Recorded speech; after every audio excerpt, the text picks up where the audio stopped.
नमस्कार, जय प्रेम।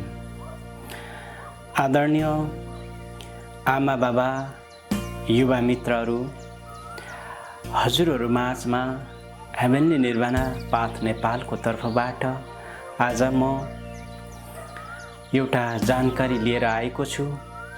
हजुरहरू समक्ष आसन्न हेभेनली तथा लभिजम डे 2083 मा किन सहभागिता हुने सन्दर्भमा हजुरहरूलाई केही आफ्नो कुराहरू राख्दैछु।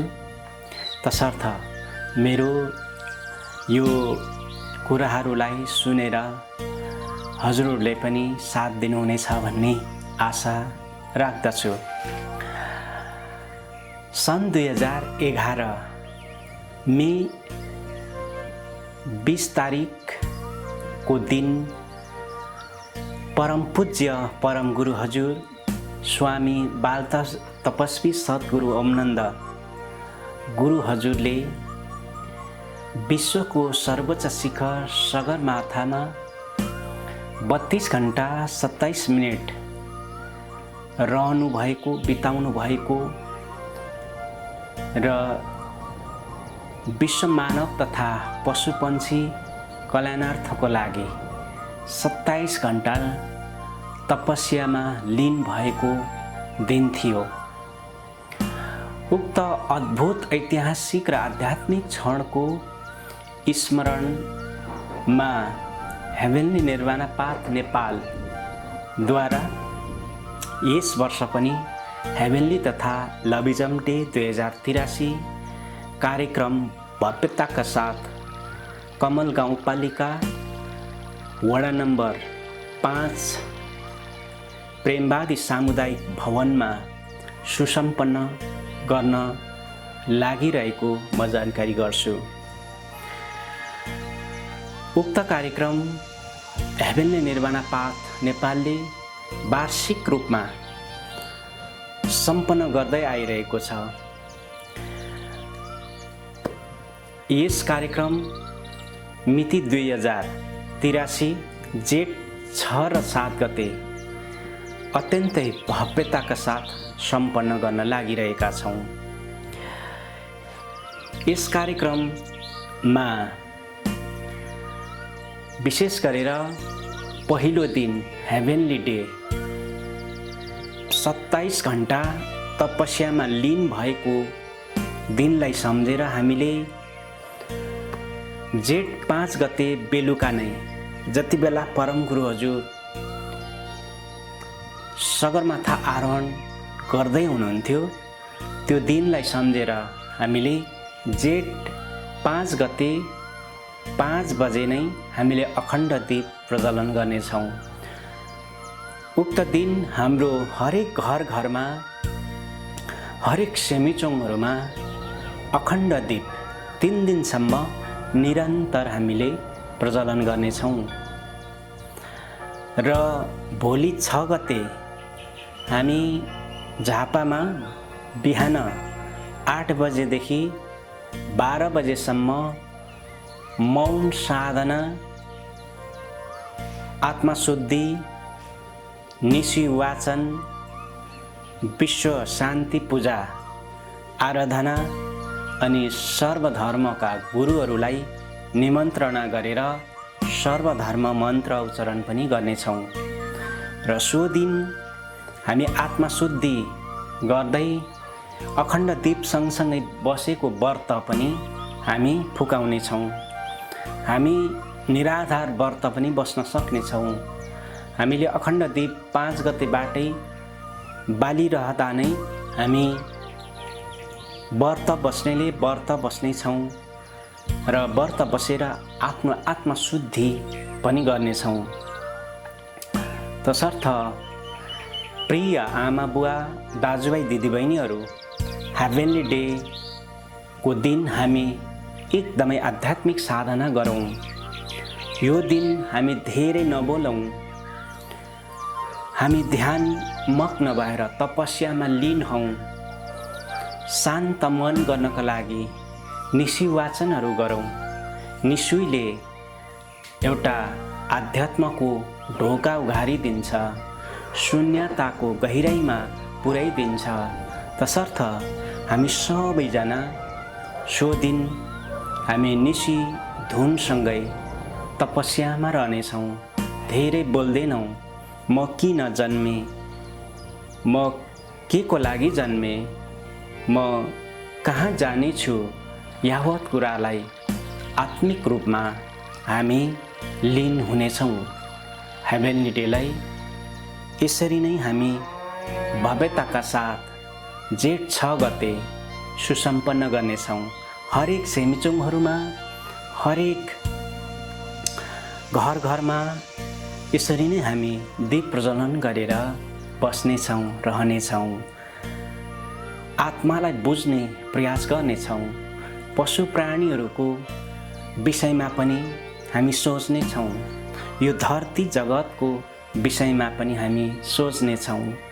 हामी जति यो संसारमा रहन्छौँ, रहिन्जेल के गर्छौँ, के गर्दैनौँ, धरतीलाई किन प्रेम गर्ने, मान्छेहरू कहाँ पुगिसके र मान्छेहरूले आफ्नो कर्तव्यलाई छोडेर के गर्दैछन्, अब के गर्नु पर्ला, आफ्नो तर्फबाट सोच्ने र सकेसम्म हामीले राम्रो सोच बनाएर यो संसारलाई, यो समाजलाई, यो राष्ट्रलाई मेसेज दिन सक्छौँ।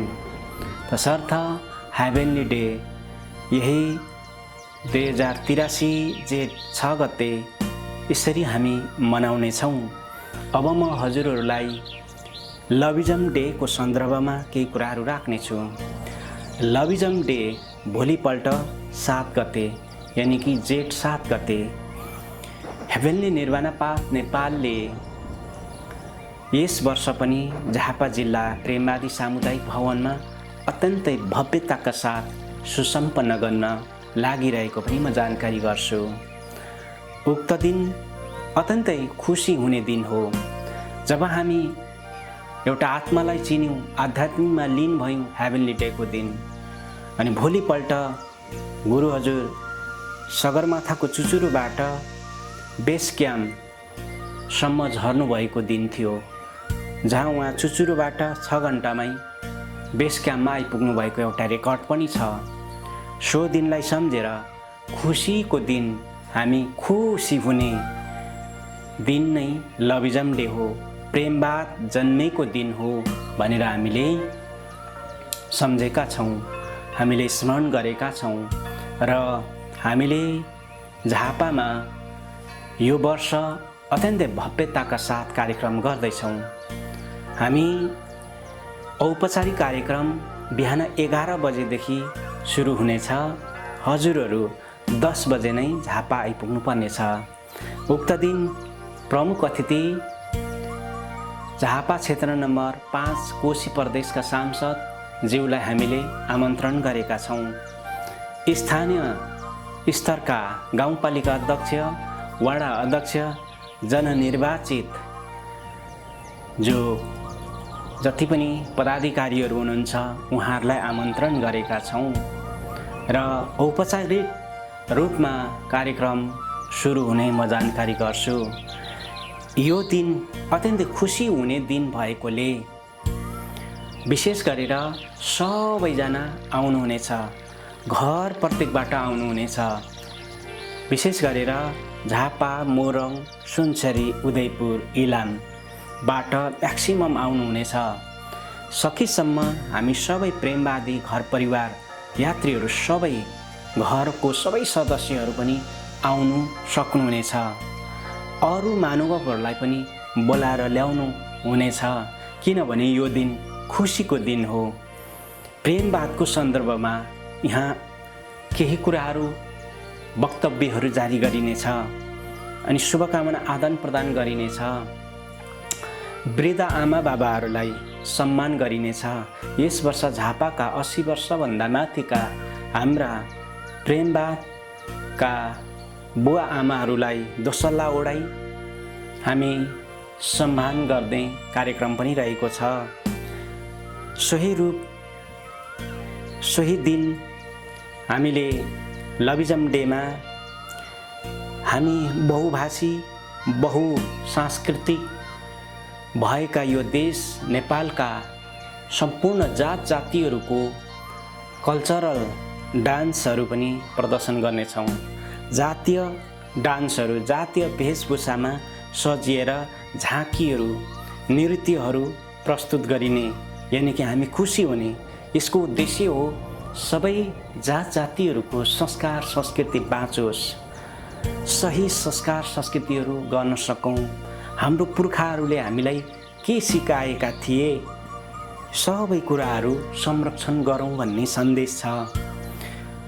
तसर्थ प्रिय आमा बाबा, युवा मित्रहरू, हजुरहरू अनिवार्य यो कार्यक्रममा आउन आवश्यक छ र जति पनि कार्यक्रममा प्रदर्शन हुने हाम्रो कार्यक्रमहरूलाई निहालेर हजुरले पनि आफ्नो जनस्तरसम्म, आफ्नो समुदायहरूमा लभिजम के हो त भन्ने सन्दर्भमा हजुरले म्यासेज पुर्याउनु हुनेछ। तसर्थ लभिजम डे हामी जेठ 7 गते अत्यन्तै भव्यताका साथ, खुसियालीका साथ मनाउनेछौँ अनि हामी प्रसाद ग्रहण गर्नेछौँ, खुसी हुनेछौँ, ह्याप्पी लभिजम डे भन्नेछौँ। एक अर्काको बिचमा मायाको चिनो आदान प्रदान गर्नेछौँ। हामी कोहीजना हैन मनमुटाव भएर नबोलेका हुन्छौँ, त्यो दिन आएर बातचित गर्नेछौँ, आफूले आफैलाई प्रेम गर्ने हैन। अनि मान्छेले पशु प्राणीलाई कसरी प्रेम गर्ने, हामी मान्छेहरूले धरतीलाई कसरी प्रेम गर्ने, यो कुराहरू हामी सिक्नेछौँ र खुसी भएर हामी घर फर्किनेछौँ। यो दिन खुसीको दिन हो। तसर्थ नजिक आइरहेको छ, हजुरहरू अवश्य आउनुहुनेछ। हजुरलाई हार्दिक निवेदन गर्दछौँ, हार्दिक आमन्त्रण गर्दछौँ। हजुरहरू जसरी पनि आउनुहोस् यो कार्यक्रममा। झापा जिल्ला कमल गाउँपालिका वडा नम्बर 5 पाडाजुगी प्रेमवादी सामुदायिक भवनमा भव्यताका साथ हेभेनली तथा लभिजम डे सुसम्पन्न हुँदैछ।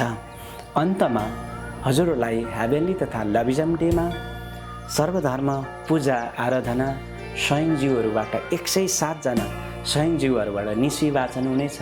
हजुरहरूको लागि अन्तर्विन्ती गर शान्ति हामी गर्नेछौँ। हजुरहरूलाई सम्झेर जहाँ हुनुहुन्छ, देशमा हुनुहुन्छ, विदेशमा हुनुहुन्छ, सम्पूर्ण महानुभावहरूको लागि, असहाय गरिब दिन दुखीहरूको लागि, पशु पन्छीहरूको लागि हामी पूजा गर्दैछौँ। हजुरको नाममा अवश्य हजुरले यो भिडियो सन्देश सुन्नुभयो भने पक्कै पनि म्यासेज लेख्नुहुनेछ। सो म्यासेज हामी पढेर पूजामा राख्नेछौँ। हजुरले कमेन्ट बक्समा गएर हजुरको सबै सम्पूर्ण डेटाहरू लेख्नुहुनेछ। सो अनुसार हामी हजुरहरूको नाममा पूजामा सबै कुराहरू, दुःखहरू पनि राख्ने म जानकारी गर्दै हेभेनली तथा लभिजम डेको हार्दिक शुभकामना व्यक्त गर्दै यो सन्देशबाट म यादव बान्तवा हेभेनली निर्वाणा पाथ नेपालका केन्द्रीय महासचिव बिदा हुन्छु। सबैको कल्याण रहोस्, सबैको जय होस्। सेवाङ्गी जय प्रेम।